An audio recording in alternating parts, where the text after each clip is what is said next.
Halo semuanya, selamat datang kembali di update video Bitcoin bersama Amandana. Ini adalah analisa harian, lebih tepatnya update analisa untuk di Bitcoin ataupun BTC USD pada video kali ini. Seperti biasa, jika kalian semua suka dengan videonya, jangan lupa like dulu videonya, subscribe bagi belum subscribe, hidupkan lonceng dan di-share. Ya, jadi di sini saya mau update dulu untuk semua, bukan semua sih. Saya mau update dulu untuk Bitcoin kedepannya seperti apa dan kemungkinan pergerakannya bakal seperti apa. Ya, tapi disclaimer dulu. Di sini yang bisa saya infokan adalah ini pure berdasarkan technical aja.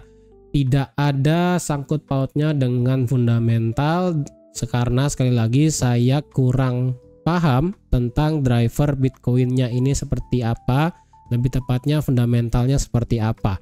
Ya, kalau kalian tanya gold, forex, komoditi lainnya, kalian bisa tanya ke saya. Tapi kalau Bitcoin dan juga cryptocurrency yang lain, jujur saya katakan tidak. Ya, saya tidak tahu, saya tidak paham, daripada saya salah kasih info tentang fundamental, yang dimana itu fundamental pasti riskan banget. Ya, fundamental itu saya katakan sekali lagi itu adalah hal yang riskan untuk di segala aktivitas trading, karena fundamental lah yang menggerakkan market. Ya, jadi kalau salah fundamental itu kalian sudah salah pergerakan market jadinya. Ya, jadi ini hanya based on technical analysis saja. Oke. Nah, sekarang bagaimana nih untuk Bitcoin? Ya, kemarin sudah saya katakan sekali lagi, ini marketnya sudah naik, walaupun ini di beberapa chart itu ada yang nyampe 104 ya. Kalau yang di sini ini yang saya pakai adalah dari Bitstamp ya. Bitstamp di sini kenaikan tertinggi sampai 103.67. Ya, at least sampai 100.000 lebih lah ya. Karena kalau kalian lihat target 1/1 bullish flag monthly sudah hit, yaitu di harga 101.810. Kemudian 1618 extension Fibo monthly yang di harga 100 itu juga sudah hit. Kemudian marketnya drop gila ya, dari bayangin dari 103 104 itu di drop parah sampai 92.000, 11.000. Jadi kalian bisa bayangin ini adalah aksi profit taking yang sangat luar biasa yang dinanti-nantikan oleh partisipan di Bitcoin. Ya, partisipan di Bitcoin. Karena sekali lagi di grup pun di Discord sudah saya katakan, ketika market nyampe 100.000 itu karena sudah saya sudah banyak kabar burung bahwa 100.000 memang itu angka ajaib ya. 100.000 adalah angka ajaib. Kemudian siapa yang mengira Bitcoin sampai 100.000, ya pasti banyak yang bahasanya ya, banyak yang pasti lepas posisi, banyak aksi profit taking ya, sehingga di sini nyampe 102, 103, 104 mentok langsung dibanting turun ya. Ini banting turunnya pun menjelang pergantian hari ya kan, ini hari Jumat jam 4 pagi, bayangin ya. Setelah mau pergantian hari itu marketnya memilih untuk oke, kita lepas aja Bitcoinnya, makanya langsung drop parah sampai 92.000. Oke, sekarang bagaimana nih Bitcoin? Apakah kedepannya bakal bisa lanjut naik lagi atau enggak?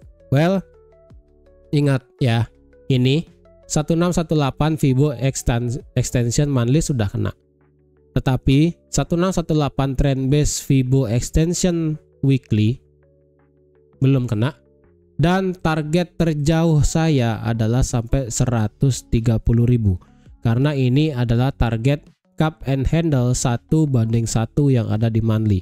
Kemudian di sini adalah 200 extension Fibo monthly yang di harga 122.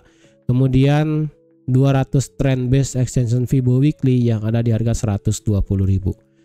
Kedepannya sih saya katakan target bisa sampai 130.000. Kapan itu terjadi? Jujur saya kurang tahu. Karena sekali lagi saya kurang paham tentang fundamentalnya. Kecuali saya paham fundamentalnya, timing yang ngerti, mungkin saya bisa katakan kapan terjadinya. Cuman karena ini kripto saya kurang paham, daripada saya salah kasih tahu, better saya kasih targetnya aja secara teknikal itu bisa sampai 130.000 ya. Oke, sekarang bagaimana nih ya? Sekarang bagaimana? Apakah kita bisa buy atau sell? Well, kita lihat dari segi weekly. Kita lihat dari segi monthly ya. Secara monthly kalau kalian lihat historicalnya ya, secara historical kita pakai indikator dulu lah ya. Kita pakai indikator dulu sebentar. Secara indikator, secara stokastik ya. Kalau sudah stokastik slow ya, kita bicara slow aja ya. Kalau stokastik ini yang slow ini yang warna orange ya. Jadi kalau ketika stokastik yang slow di sini sudah kena at least di teritori 87, 88, 89, 90, kecenderungannya adalah marketnya bisa terjadi yang namanya reversal. Tetapi tidak menutup kemungkinan itu bisa tetap stay. Contohnya pada saat di November 2016 ya. Kena di teritori 89, marketnya itu terus ngegas naik sampai ke 19.000. Jadi bayangin dari 900 sampai ke 19.000. Sebelum akhirnya itu drop dari 19.000 ke 2.000. Ya, tapi at least itu bisa menjadi patokan kalian. Kalau semisalnya kalau slow dari stokastiknya di sini sudah kena di teritori 88, 89, 90, itu bisa pertanda marketnya bisa nge-reverse ya, tapi tidak selamanya loh ya, karena kalau kalian lihat ini kan pada saat di 1 April 2021 itu memang pernah terjadi ya, kena di teritori berapa nih, 93 bahkan ya, sampai di 94 ekstrim 94 93, kemudian marketnya nge-reverse. Tetapi pada saat Desember 2021 slow dari monthly itu tidak naik sampai ke 80, tapi di sini terjadi yang namanya bearish divergence ya. Di sini dia marketnya ngebuat kenaikan, tapi dari segi stokastik itu ngebuat namanya penurunan. Sehingga ketika dia dropnya parah banget ya. Dari 68.000 dropnya sampai ke 15.000. Inilah yang disebutkan sebagai bearish divergence di monthly. Ketika bearish divergence terjadi di monthly itu parah banget ya. Itu parah banget. Tapi untuk sekarang ini masih bisa ada kenaikan karena ini belum ada tanda-tanda bakal turun so far ya. Jadi kalau kalian lihat ini kan masih mangap ke atas ya, masih mangap ke atas, jadi masih ada chance untuk bergerak naik. Oke, itu dulu ya. Kemudian dari segi RSI sekarang.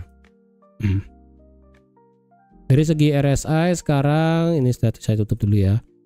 Dari segi RSI kalau kalian lihat secara historicalnya, secara RSI kalau RSI itu pernah at least lah dia naik sampai ke teritori 90 ya. Berarti 90 ya, start dari 90, 91, 92 dan ekstrim sampai 96. Itu kecenderungannya marketnya nanti bisa mengalami yang namanya overbought dan kecenderungannya marketnya bisa nge-reverse ya. Sekarang sih masuk ke teritori overbought tapi belum masuk ke teritori 80 90 belum. Jadi masih ada chance, peluang, kemungkinan ini marketnya masih bisa bergerak lari ke atas untuk mengejar daripada RSI yang di sini naik sampai ke teritori 90-an. Ya, jadi masih ada chance, peluang, kemungkinan ini marketnya masih bisa naik. Nah, tetapi kalau dilihat perbandingannya sekarang ya.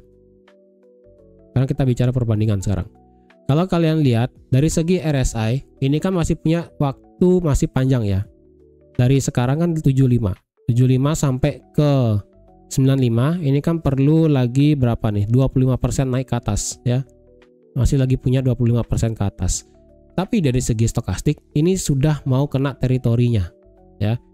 Jadi kalau seandainya ini RSI-nya tidak kuat naik sampai ke teritori 90 tetapi marketnya lanjut turun, kemungkinan bakal bisa terjadi reversal. Itu aja ya. Kecuali kalau marketnya ini bisa stay, menurut saya sih ya, untuk sekarang yang bisa saya katakan adalah kalau seandainya market dari RSI di sini bisa naik di atas 80.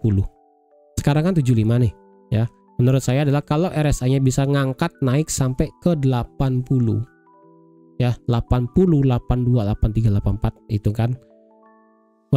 Walaupun stokastiknya ini flat nanti di sini seperti ini flat ya kan, tapi kalau RSI-nya bisa ngangkat sampai 80 itu kemungkinan target 130 pasti kena.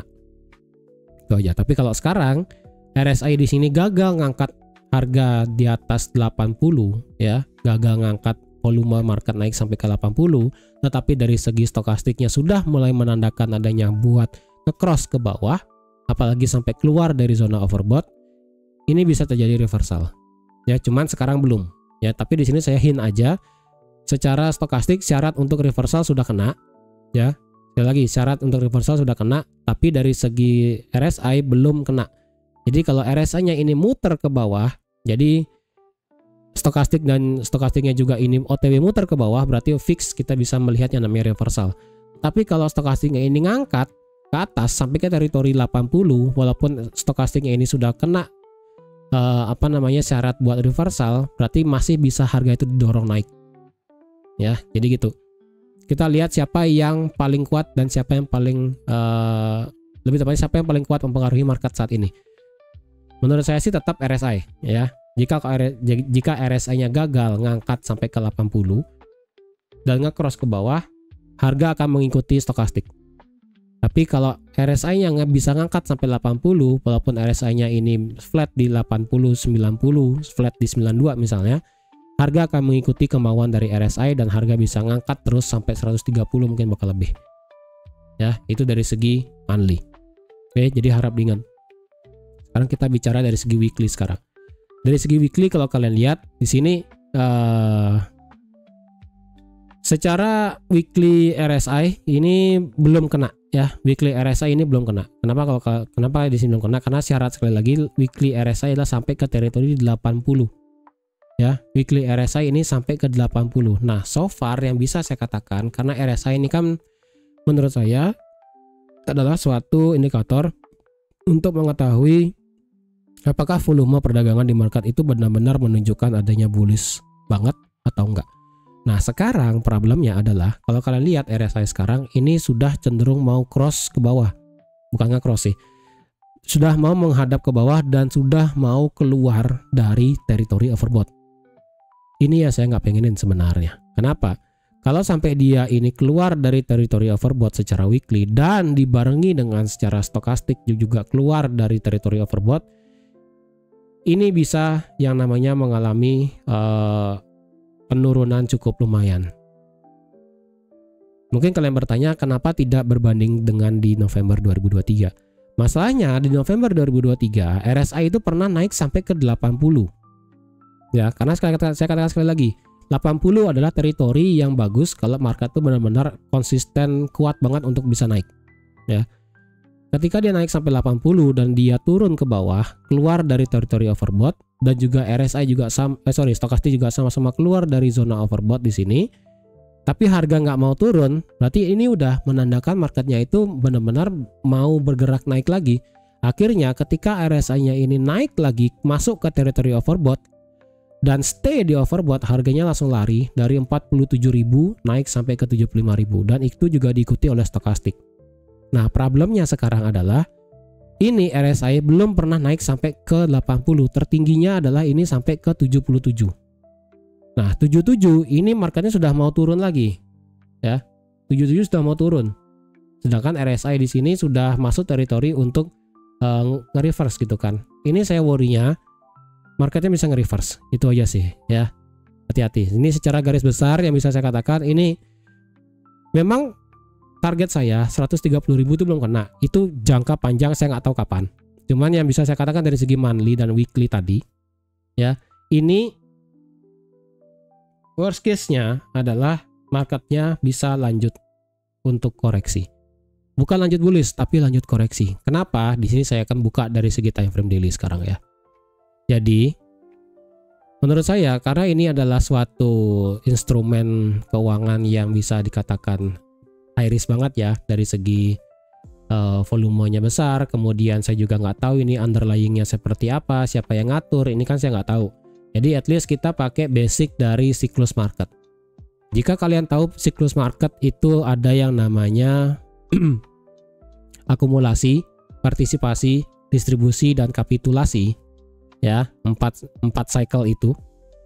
Ya, kalau paling biasanya sih sebutannya adalah akumulasi, partisipasi, dan distribusi.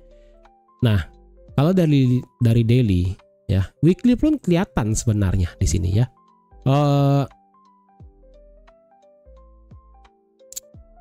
Weekly kelihatan sih. Ini weekly ya. Weekly juga ini saya close dulu lah ya. Weekly kalian ini kelihatan sebenarnya ya. Ini adalah fase akumulasi.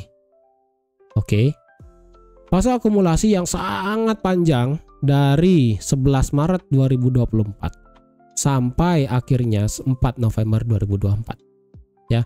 6 bulan ya. 8 bulan ya. 8 bulan mengalami fase akumulasi yang sangat panjang, hampir dengan mau lahirnya manusia 9 bulan ya kan. Selama 8 bulan mengalami akumulasi, akhirnya kemarin tanggal 4 November pada saat berita Trump menang presiden, terjadilah fase yang namanya distribusi. Oke. Partisipasi dulu nih ya. Partisipasi yang dimana orang ngangkat tinggi sampai akhirnya ini kena di 1618 Fibonacci, target 11 bullish flag monthly juga sudah kena. Akhirnya marketnya berhenti di sini. Nah, kalau ini marketnya berhenti di sini, ini potensi terjadi yang namanya partisipasi. Partisipasi yang berarti marketnya itu siap-siap mengalami penurunan lagi. Ya. Distribusi, partisipasi lagi salah, Yang dimana adanya aksi profit taking ya. Adanya aksi profit taking dan dimana ini di penghujung suatu tren ini sudah mulai sideways ya. Ini sudah mulai sideways lagi. Kalau ini sampai terjadi dan ini bisa dibilang sebagai ya ini belum pasti ya, tapi ini bisa ada korelasinya ataupun bisa kecenderungan terjadi adalah fase distribusi. Kalau ini fase distribusinya benar-benar terjadi, maka nextnya adalah fase kapitulasi. Kapitulasi maksudnya adalah melepas harga ya ketika distribusinya sudah selesai, market itu sudah mendistribute semua yang semua yang akumulasi kemarin di sini sudah terdistribusi di sini ya. Itu bahasanya market akan kembali bergerak normal untuk mencari harga yang terbaik. Hukum equilibrium lah bahasanya, atau hukum Pareto ya, saya lupa ya, pokoknya itu ya. Otomatis ini akan bergerak perlahan turun. Nah, pergerakan turun inilah akan menjadi yang namanya fase kapitulasi, yaitu kapitulasi yang dimana ya untuk mengumpulkan ya, mengkapitulit order-order yang ingin masuk ya. Turun sampai terjadinya ya, sampai terjadinya suatu hal yang diinginkan, misalnya nanti di sini ya sampai di 73.000, di sini baru ada fase akumulasi lagi, partisipasi lagi ya, distribusi lagi di sini mungkin ya kan. Mungkin lah ya, ini masih mungkin. Di sini terjadi kapitulasi, kemudian di sini terjadi akumulasi, terjadi partisipasi, kemudian terjadi distribusi lagi, turun lagi gitu. Ya. Menurut saya sih seperti ini, karena kalau dilihat ini sudah termasuk distribusi yang sangat partisipasi yang sangat tinggi. Nah, jadi kalau kalian mengacu pada kejadian-kejadian kemarin misalnya ya kan. Ya kayak di sini ya, ini kan terjadi partisipasi, ini gagal sih ya. Ini terjadi sideways di sini seperti distribusi, tapi terjadi ada distribusi sekaligus partisipasi di sini. Distribusi sekaligus ada akumulasi, kemudian naik lagi. Nah, di sini baru benar-benar terjadi yang namanya distribusi, kemudian terjadi yang namanya kapitulasi, dan sekaligus ada yang namanya akumulasi, kemudian partisipasi, dan di sini kemungkinan akan terjadi yang namanya distribusi ya. Jadi at least kalian ingat siklus pasar itu ya. Yang pertama pasti marketnya akan mengalami, kan pergerakan market seperti ini ya, begini ya. Jadi di sini adalah fase fase akumulasi, kemudian di sini adalah fase partisipasi, kemudian di sini adalah fase distribusi, dan di sini adalah fase kapitulasi ya. Di sini adalah kapitulasi K. Nah, diharap diingat ya. Jadi setelah kapitulasi akan ngulang lagi akumulasi, partisipasi, distribusi, dan begini seterusnya. Ini adalah ciri-ciri market yang sehat. Oke, itu. Kenapa saya katakan ini kemungkinan bisa terjadi yang namanya distribusi di sini? Ya, kalau seandainya memang si weekly ini kan monthly. Kalau seandainya ini monthly ditutup doji ya, memang masih punya lagi 20 hari. Secara market forex, market komoditi, minggu depan itu kan menjadi minggu terakhir buat trading. Cuman kalau kripto saya kurang tahu ya, apakah Natal itu marketnya tetap buka atau gimana, saya nggak tahu lah ya, karena 1 minggu kan tetap buka marketnya. Jadi saya nggak tahu nih apakah Natal dan tahun baru marketnya tetap buka, jujur saya kurang tahu ya. Tapi kalau seandainya monthly ini tutupnya adalah doji atau bahkan ditutupnya inverted hammer ya, inverted hammer berarti bentukannya adalah seperti ini. Kalau sampai penutupan monthly-nya adalah seperti ini ya, karena kan monthly opennya sekarang kan di sini ya, di harga 96, anggaplah di sini. Kemudian anggaplah nanti close monthly di 93.000. Ini bisa menjadi yang namanya inverted hammer di monthly. Inverted hammer di monthly ya udah kalian tahu ya, inverted hammer terjadi di penghujung tren di suatu pergerakan bullish, ini bisa menjadi yang namanya bentuk reversal ke bawah. Bukan pasti, tapi secara textbook seperti itu yang biasanya kejadian ya. Walaupun secara textbook ini bisa dibilang marketnya turun, tapi kalau semisalnya itu di Januari marketnya lebih market buat naik, ya udah, ini bisa tidak terjadi. Tapi kalau bentukannya doji seperti ini, atau enggak gravestone doji, atau enggak butterfly doji, atau enggak apalah ya, seperti itu, ada tanda-tanda bakal bisa turun juga ya, kecuali ini ditutup bullish, apalagi tutupnya di harga 100.000 ya, saya rasa itu tetap bullish berarti ya. Atau enggak dari segi weekly atau enggak daily tetap masih mengalami yang namanya fase distribusi itu. Oke, kita dari segi weekly sekarang. Weekly. Oke, kalau seandainya weekly kita masih punya lagi 4 hari. Weekly at least dia close-nya adalah bearish engulfing, dan dia mengengulf body yang ada di harga 97.290. Kalau seandainya minggu ini close di bawah ini 97.290, saya rasa minggu depan kita bisa melihat penurunan di Bitcoin ya, penurunan di Bitcoin. Penurunannya sampai mana nanti kita hitung ya, at least kita tahu dulu bentukannya. Kalau sampai ini close di bawah 97.290, ini bisa menjadi hati-hati ya, hati-hati, ini marketnya Bitcoin bisa muter. Oke, jadi sekali lagi, kalian yang baru nyemplung dunia kripto, jangan terlalu euforia ketika market itu nyampe suatu level tertentu ya, karena para smart money, para big player itu tahu ya di mana fase akumulasi, partisipasi, distribusi. Mereka tahu kapan harus keluar dibandingkan dengan kita-kita yang retail di sini ya. Makanya kalau kalian ada yang baru masuk ketika Bitcoin di harga 100.000, harapan kalian adalah di bulan depan atau enggak penutupan monthly pada minggu ini, pada bulan ini. Kalau misalnya bulan depan kan itu pelantikan Trump ya. Kalau pelantikan Trump itu ada statement yang memberikan kripto bisa naik, ya udah ya. Tapi kalau seandainya tidak ada statement yang memberikan kripto itu bisa naik, well, sorry to say, kemungkinan kita bisa melihat koreksi di Bitcoin itu aja. Tetap ya, koreksi, bukan perubahan tren. Oke. Dari segi daily, dari segi monthly, weekly seperti itu. Sekarang dari segi daily. Nah, dari segi daily yang bisa saya katakan adalah di sini ada potensi marketnya bisa bergerak turun.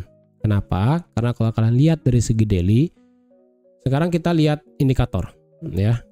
Kita lihat indikator. Ini apa? Ini apa? Ya. Ini apa? Dan ini apa?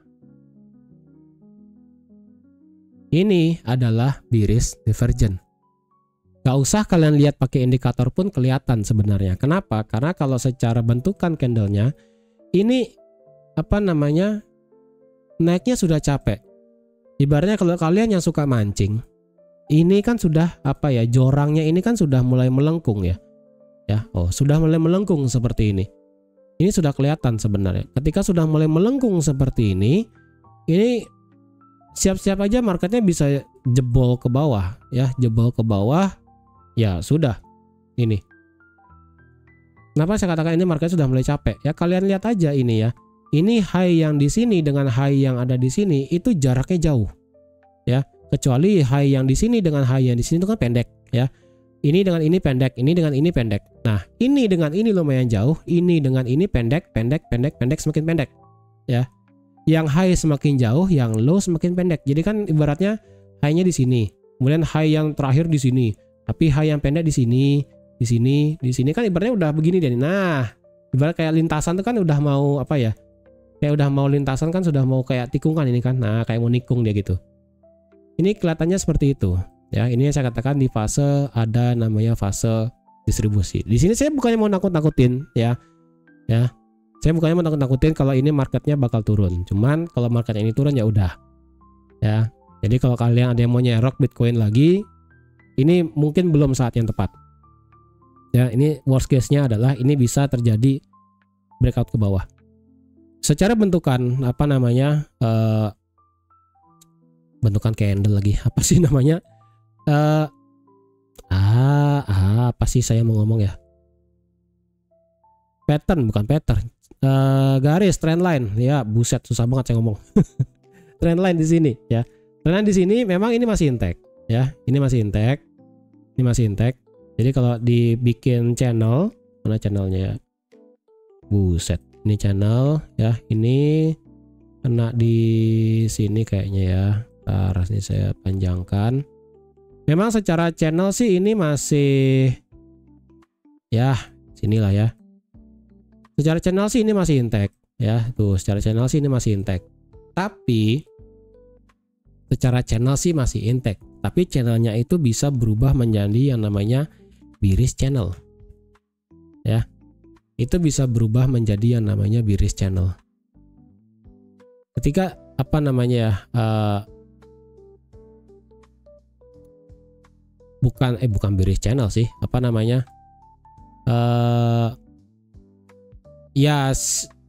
Ya benar sih, bearish channel ya. Atau enggak ini bisa menjadi bearish channel sih kalau nggak salah ya. Sorry kalau ingat saya sih ini adalah suatu bearish channel sih. Jadi kalau ada channel yang apa namanya di penghujung channelnya ini terbuat channel ya. Sorry, di penghujung trend ada channel. Nah, ini kemungkinan bisa menjadi yang namanya awal untuk market itu bisa turun. Memang secara kan intact ya, intact. Ini kan marketnya buat high, low, high, low. Ini kemungkinan bisa buat high ya kan? Nggak gimana gitu kan? Sini bisa aja ya, ini bisa aja. Ini masih valid. Cuman kalau kalian nggak pakai channelnya, secara kasat mata kalian flat begini. Ini kalau kalian terbiasa ngelihat chart, ini udah mulai capek naik, ya sudah mau bersiap turun. Itu aja. Ya, sudah mau bersiap turun. Nah, sekarang di mana marketnya ini bisa menjadi suatu chance marketnya bisa turun. Dari segi daily, ya, valid resistance become support ada di sini. Ini valid. Ya, di harga 91.800. Oke. Ya 810 lah ya, 91810. Di atas itu apakah ada? Ada, tapi ini bisa saya katakan minor, tapi minornya di sini bisa menjadi pengaruh yang cukup kuat. Kenapa? Karena secara beberapa hari kemarin ya, ini di harga 95.000. Wih, pas banget dong. 95.000 di sini, harga selalu mantul di daily. Ya, kalian bisa lihat. Daily selalu mantul di atas 95.000. Jadi kalau nanti ke depannya secara daily marketnya close di bawah 95.000 seperti ini bisa menjadi sinyal pertama. Ya, sinyal pertama marketnya bisa untuk lanjut bearish. Sinyal kedua adalah kalau marketnya itu break di bawah 91.810. Atau enggak kalian mau genapkan 92.000 pun it's okay, nggak masalah. Ya. Ini sinyal pertama, ini sinyal dua. Kalau dua sinyal ini sudah kena, ini drop parah sih ya, ini bisa drop parah. Oke, itu. Nah, sekarang kalau kita cari di mana dropnya, well, secara Fibo yang bisa kita tarik dari daily ini kan dari sini ya, dari sini ke sini sudah selesai ya kan tuh. Kalau dari sini titik 0 titik apa namanya, titik 100 kan di sini, titik 0 kan terus berubah-ubah ya. Ingat, menurut saya ya, ini saya nggak tahu nih benar apa enggak, cuma menurut saya pribadi koreksi yang sehat adalah sampai 38,2. itu berarti 30% dari rally-nya itu. Jadi kalau ditaruh dari sini, ini kan cuma sampai 23,6, belum sehat. Naik sampai sini sampai 23,6 doang. Naik sampai sini sampai 23,26. Sorry, 23,6 doang. Nah, sekarang dengan struktur daily 23,6 adalah 95.000. Ya, 95.000 23,6. Kalau dia ngelewatin 23,6, ngelewatin 95.000, nextnya ngejar 90.000. 90.000 adalah 38,2. Ya, 90.000 adalah 38,2. Kalau itu lewat lagi, lewat dan dia tidak respect Fibo, maka worst case-nya adalah marketnya bisa turun sampai ke 61,8 yang ada di sini. Ini adalah worst case-nya kalau turun sampai 61,8 ya. Possible sampai 90 sampai 85 karena di sini kan ada fair value gap juga. Jadi kalau ada yang trading dengan style fair value gap, di sini ada ya, antara 50% dan 61,8 ya. Bisa sampai sana juga. Oke. Jadi kalau ini marketnya memang berkehendak turun ya, ini marketnya memang berkehendak turun nanti ke depannya, tunggu at least misalnya di 50% atau enggak di 61,8 baru kita nge-buy lagi nanti. Itu. Ya. Ini yang bisa saya sarankan untuk ambil buy-nya di sekitaran 86.000, 85.000 atau enggak di 80.000 untuk saat ini ya. Karena itu berdasarkan Fibo-nya yang ada di daily. Oke. Dari segi bentukan support-supportnya sih ini ya tadi kan 38,2 ada di 90.000 ya kan, mepet lah dengan 91.810 ya kan, 92. Jadi kalau marketnya ini nanti break ya di sini ya. Jadi kalau marketnya ini break di bawah 95, di break 91, ini bisa naik turun sampai sini, baru dia mental lagi. Kalau dia nggak kuat, dia bisa turun sampai sini, baru dia mental lagi. Tuh. Nah sekarang kita boleh sell nggak? Ya, kalau kalian nekat sih silakan aja. Ya. Secara H4, well kalian juga bisa lihat dari segi time frame H4 ya. 95.000 juga bisa menjadi adalah area yang valid saat ini. Kalau H4 juga break di bawah 95.000, well itu indikasi pertama ya. Kalau H4 selanjutnya break di bawah 92.000, well ini marketnya sekali lagi yang sudah saya katakan ya, ini marketnya bakal ngambil semua level liquidity yang ada di sini. Ya, ini bakal diambil semua liquidity-nya, otomatis marketnya bisa drop sampai 86.000 atau ekstrim sampai ke 85.000. Itu ya. Secara bentukan demand, kalau ngelewatin 85.000, ini adalah liquidity di H1. Ya, liquidity di H1. Berarti kalau dilihat dari 82, 81, 80, 79. Berarti runtut ya. Dari 82, 81, 80, 79 itu adalah area liquidity-nya di H1. Jadi kalau dia ngelewatin 85 nggak kuat ya dan jebol ke bawah 85, bisa tunggu di 82, 81, 80, 79. Itu merupakan next stopnya untuk marketnya bisa nge-reverse naik. Gitu. Oke, jadi harap diperhatikan level-level tersebut. Dan secara kebetulan juga ya kan, level-level tadi itu sejalan dengan Fibo yang ada di daily tadi. Dari sini sampai ke sini. Nah, kalau kalian lihat 61,8 ya kan juga di sini. Tuh. 61,8 tadi kan saya bilang dari 82 ya.